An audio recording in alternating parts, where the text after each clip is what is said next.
țara cu lapte fără zahăr. Fata care mâncă pizza. Ce? A. Nu am văzut.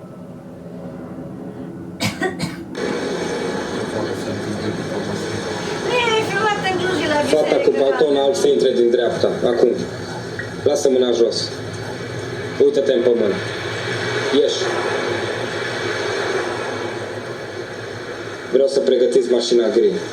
Pregătiți mașina gri. Să intre acum. Încetinești. Uită-te în față, pleacă.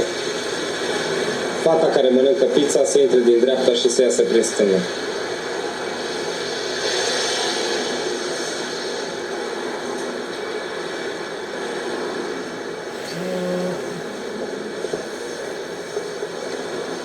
Să intre din dreapta doamna îmbrăcată în negru.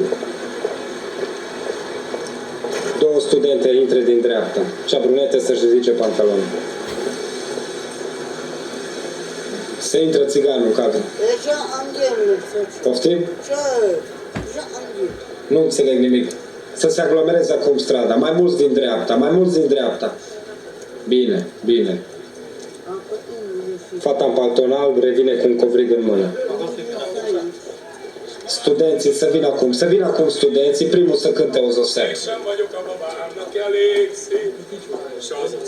Oprește-te și întoarce-te. Spune în banc.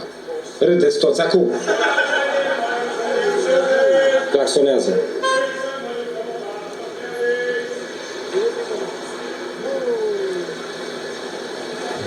Fata cu telefonul urcă pe trotuar. Răspunde la mesaj. Da, Nu, răspunde la mesaj. Indicațiile regizorale.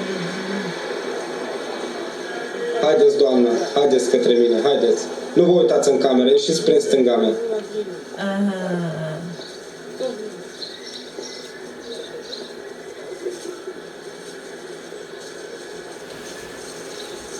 Ioi. Două fete frumoase din stânga și mașina traversează din dreapta.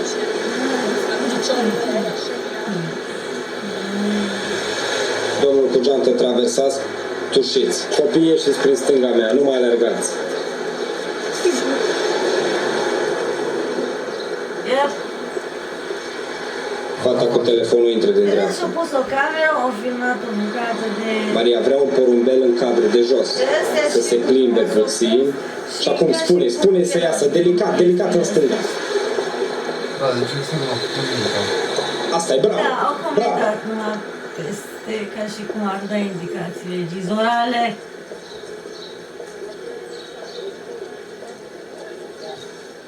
Domnișoara cu cizme mari o traversează. Deci, n-a făcut nimic. Mișcați camera spre dreapta. Intră domnul cu bicicleta, se oprește la stop. Când se oprește, dați drumul la mașină. Stop, mișcare, camera acum.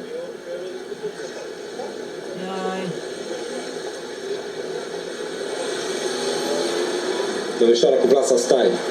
Lasă mașina să treacă și traversează.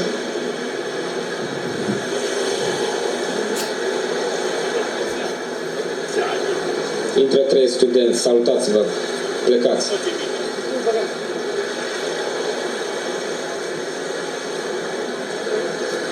Domnul din dreapta să plece acasă.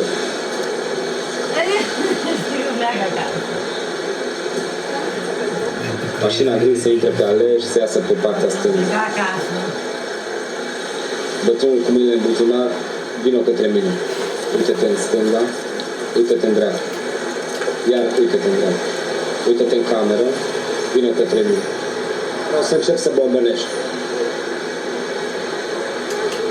Maria, porumbelul acum, din dreapta spre stânga, să treacă.